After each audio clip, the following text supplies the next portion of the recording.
Well, Mac, thank you for being with us. We're honored. We love what you do here at EntreChurch.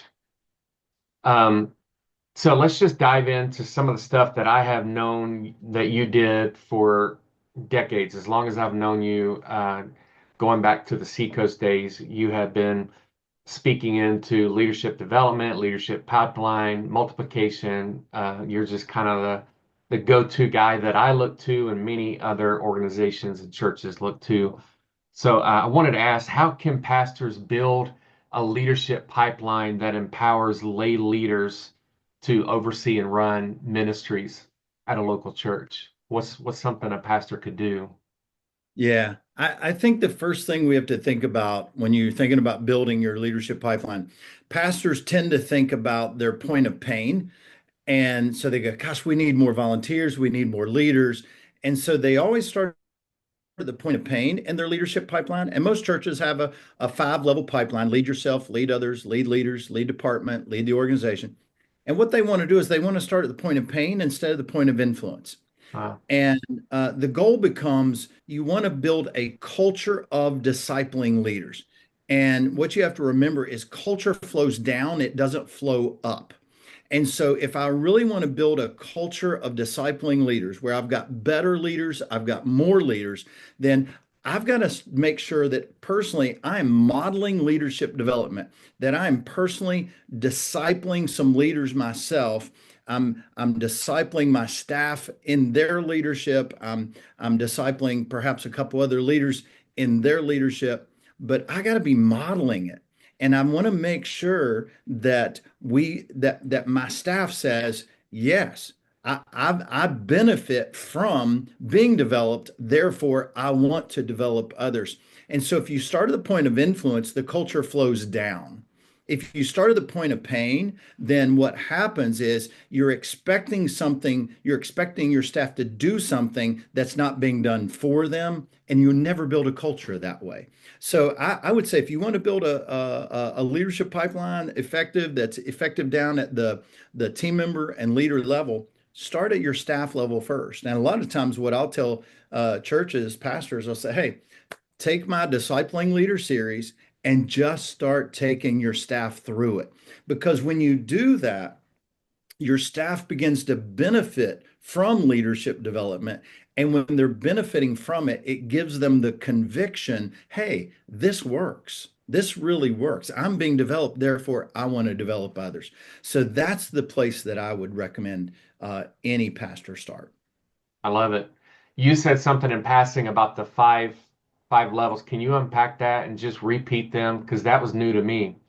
Yeah, yeah. So the leadership pipeline is, and I don't like the word pipeline. I for Right. churches especially, I like the word pathway. Pathway. It's less organizational. It's more discipleship focused, and I believe leadership development is discipleship. And so every organization needs to define their leadership pathway. And so it begins at the bottom. Imagine a W on its side. That's a leadership pathway or pipeline. At the bottom, it's your largest group of people. Those are people who are leading themselves. They're on one of your teams or they're attending one of your small groups. It's from those who are leading themselves. Some of those flow up to lead others. That's the first or the second level of your pipeline. And so now they're leading a team or they're leading a group. From those group of people, some of those flow up to lead leaders. Now, this is like your small group coach or a nursery coordinator, preschool coordinator, something like that.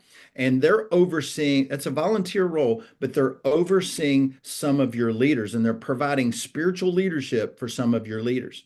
It's from that group of people you can go up to level 4, which is leading a department or leading a ministry.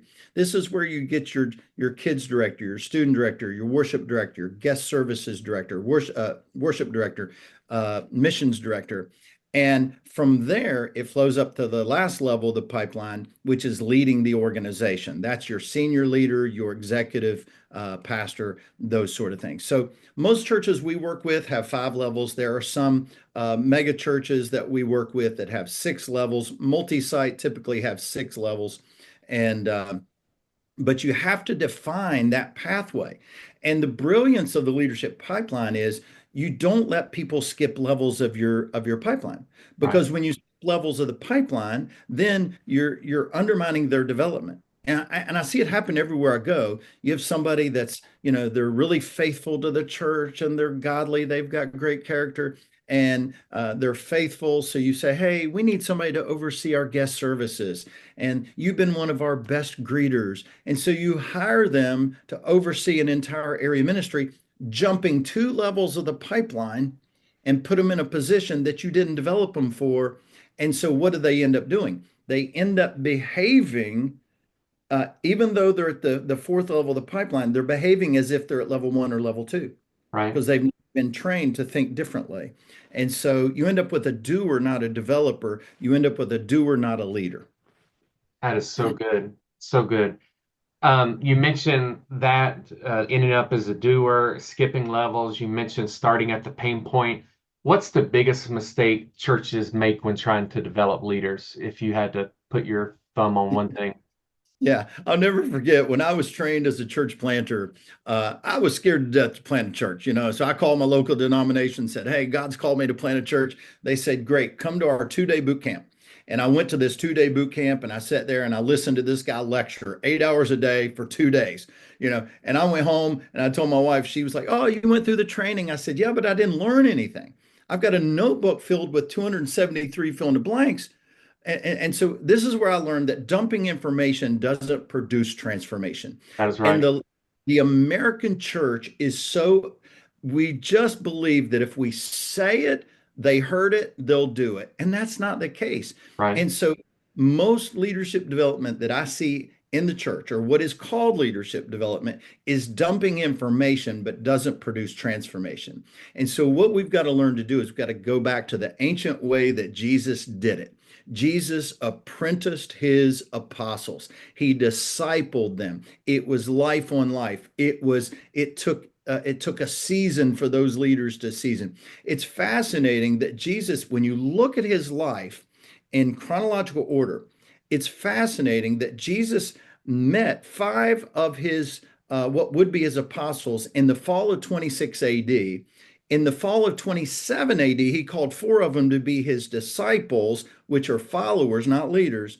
And then 9 months later, 21 months into his public ministry, that's when he called them to be apostles. And even when he called them to be apostles, he did not give them authority and power until after he trained them. So 21 months into Jesus' public ministry, he takes 6 months. He does intense leadership development with them, discipling them, apprenticing them, not in the basics of the faith.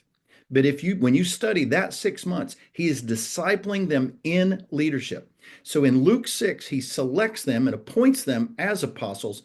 Luke 9, which is 6 months later, he gave them authority and power. Hmm. And so I wish the church would go back and go, you know what? Let's stop dumping information and let's start doing relational leadership development that's transformational, 1-on-2, 1-on-3. It's your best lead, not all of your leaders, but your best leaders identifying 2 to 3 people they can apprentice in the context of their team or group and take 3 to 6 months and give them the experiences and the competencies. And this is why I wrote the Discipling Leaders series, to be used in a triad setting to apprentice leaders to move them up to the next level of leadership. If we could get back to that, it would be transformational. Greg, everywhere I go, I'm hearing churches say, we can't find staff members. We can't find a senior pastor. We can't find an executive pastor. We can't find a groups pastor. They can't find them. I'm going, stop trying to find them and start developing them. Right. Look Yeah. in your pipeline, look deep in your pipeline, start raising people up. The shortage we're experiencing in leadership today, the fruit of the problem is a lack of leaders. The root of the problem is poor discipleship of leaders. We've got to learn, the church has to learn how to disciple leaders. And once we begin to do that, it's going to be slow, but our pipeline will begin to fill up. The reason we have a shortage of leaders today is we didn't build a culture of discipling leaders yesterday. And if we don't build a culture of discipling leaders today and get back to those ancient practices that Jesus did of slowly, relationally mentoring and discipling, then we're going to have a shortage in our pipeline tomorrow.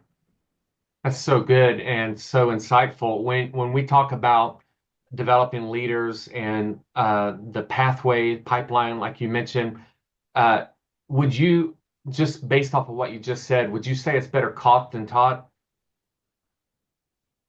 I would say it's caught and taught. And so this is a lot of people use that phrase as an excuse to not do intentional leadership development, and that bothers me. Yeah, Uh, and so, oh, they'll catch it. They'll catch it. Well, leadership's better caught than taught. I don't agree with that. I believe it's caught and taught. right, And so what happens if I say, "Hey, Greg, I want to apprentice you. I want to develop you, but I don't tell you what competencies I want you to learn, and I don't tell you what to watch me do." Then I'm dependent on you. Let's say you're an undeveloped leader, then I'm depending on your mind and your eye to catch somehow the nuances of how I'm leading. Now, right. can that happen? Yes, it can. But it can happen a lot better if I said, "Okay, Greg, this week in my small group, when I lead my small group, I want you to watch me build biblical community. All right. Now, here's how I do it. There are 5 things that I do. You're going to watch me do that this week. Okay. Over the next couple of weeks, you're going to watch me do it. And then we're going to host the group at your house. I'm going to watch you do it. I'm going to challenge you to interact with some of the people in certain ways. And I want you to put this into practice. And then a few weeks later, I say, "Okay, Greg, I want to teach you how to facilitate discussion. Watch me facilitate discussion. Now I'm going to give you a chance to do it." A few weeks later, "All right, Greg, I want you to learn how to deal with difficult personalities in the group. You know who they are. You see them just like I do. Okay. Watch how I deal with this person. Watch how I deal with this person. Okay, now I'm going to let you lead a portion of the group, and I'm going to be watching how you do that." Now, what happens, the intuitive development, you just have to catch that on your own. But intentional development, I'm saying I'm teaching you specific skills.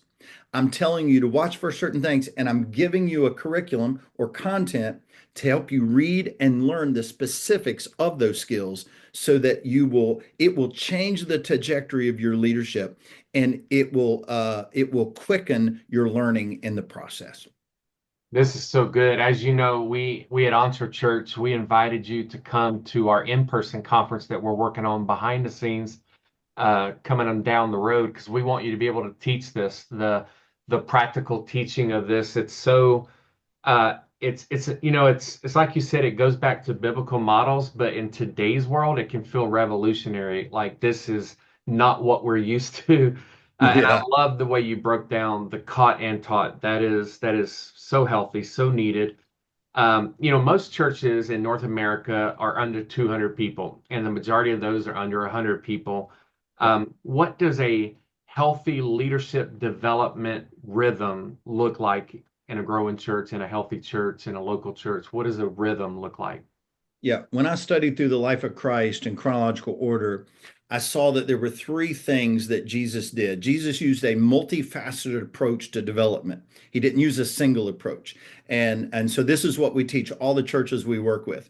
You have to determine how you're going to prepare new leaders, how you're going to equip your existing leaders, and how are you going to inspire all of your leaders. Okay. Right. Now, there are 9 options in all of that, but really the majority of churches choose this pathway. So in a small church especially, and I don't like the word small church, I like normative size church, Right. because like you said, 98% of them are under Just a 200. regular church. So Yeah. that's normative. Yeah, and Right. I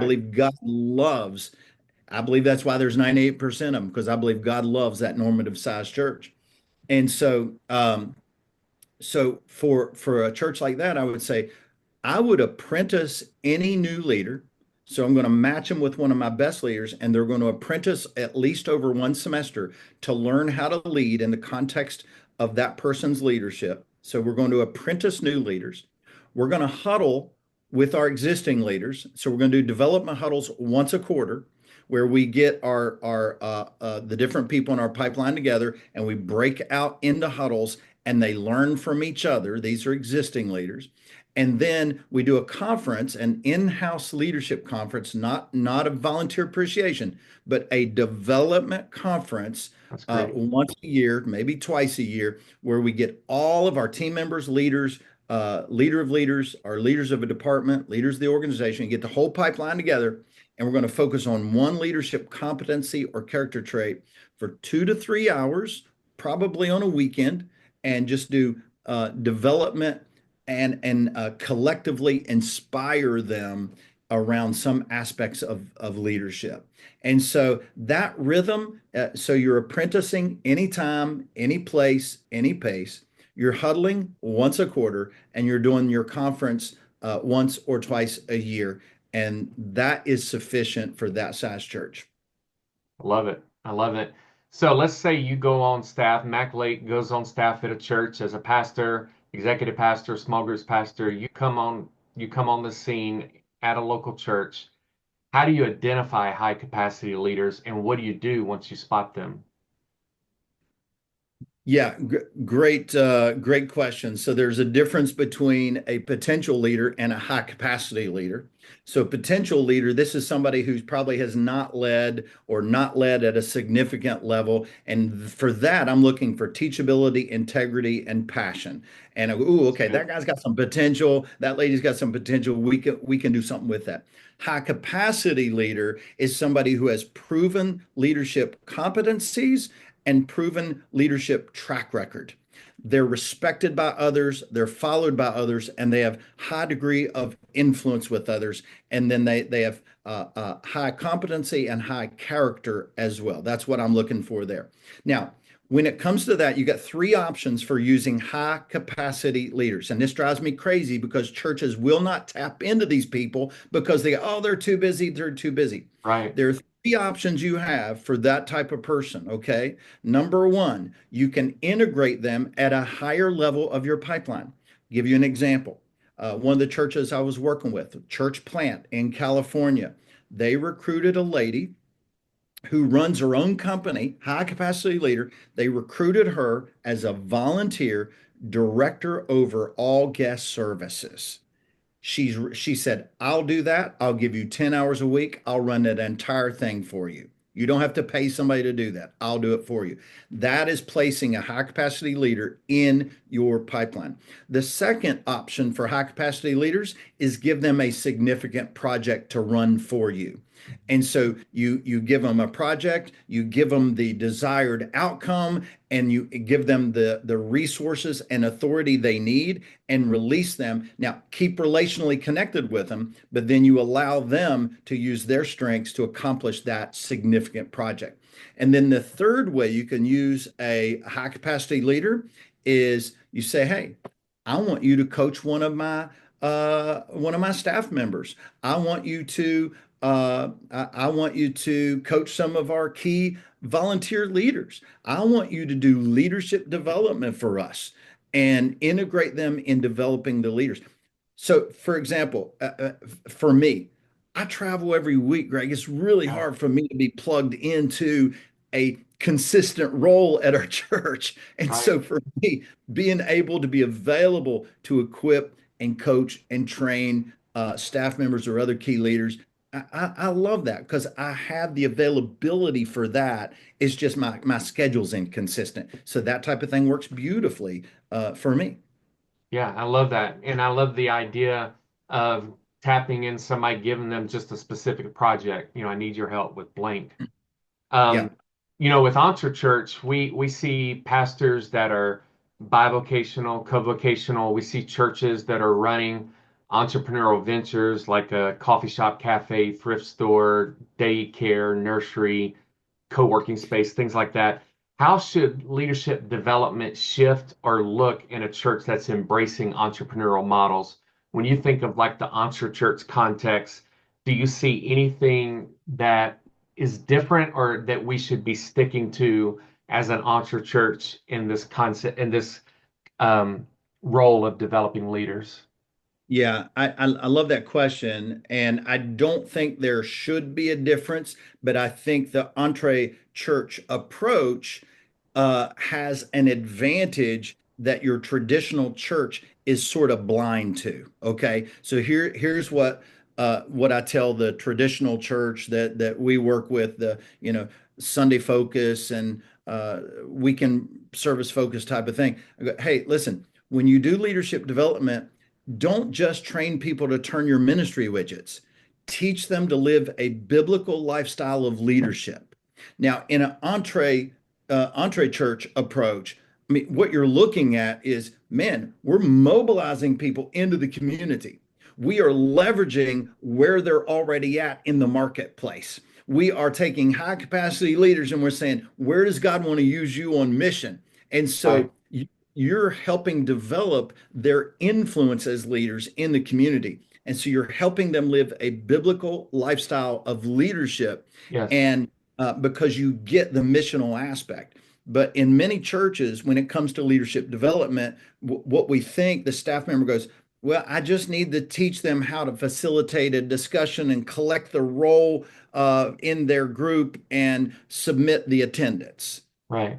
And that drives me crazy. Or if it's a student leader, yeah, a youth leader, oh yeah, we need to teach them what the guidelines are, what the rules and regulations are. That's not leadership development.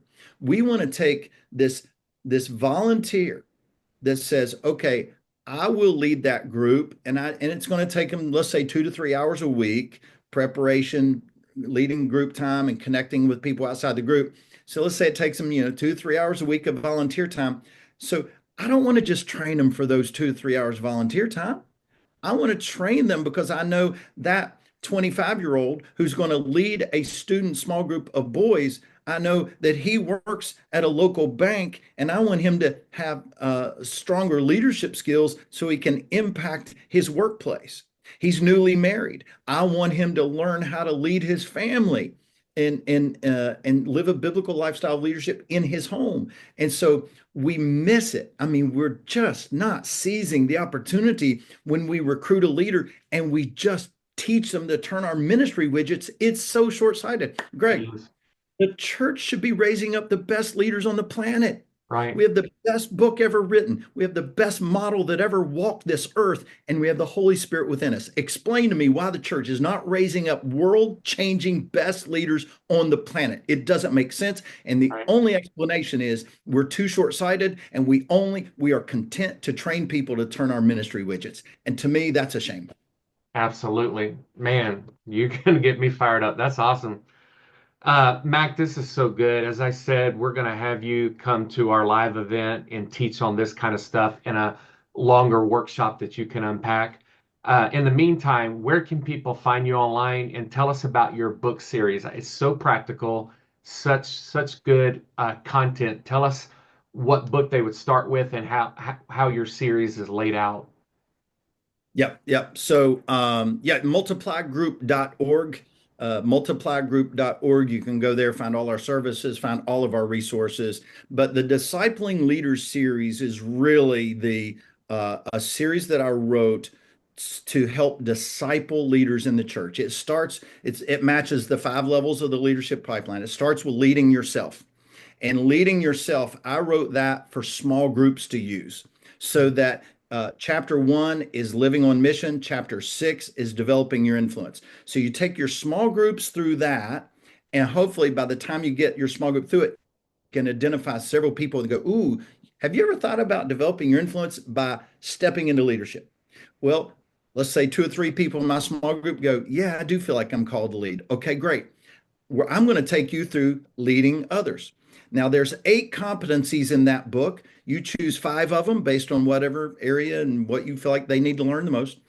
And every other week, you meet with them and walk them through a chapter of leading others over a semester, giving them the opportunity to lead in the context of your group or team. And I recommend don't do that with more than 3 people. That's a triad-based training. Then they serve in leadership for a year. And you go, ooh, You got potential. Go to the next level. Well, I'm going to take them through leading leaders. That's 6 leadership competencies of how to provide leadership for volunteer leaders in the church or So organization. good. And then that for a while. Then I'm going to take them through leading a department. That's 6 more competencies to oversee an area of ministry. And then I'm going to take them through leading the organization, which teaches them 6 competencies to lead a church, a business, or nonprofit.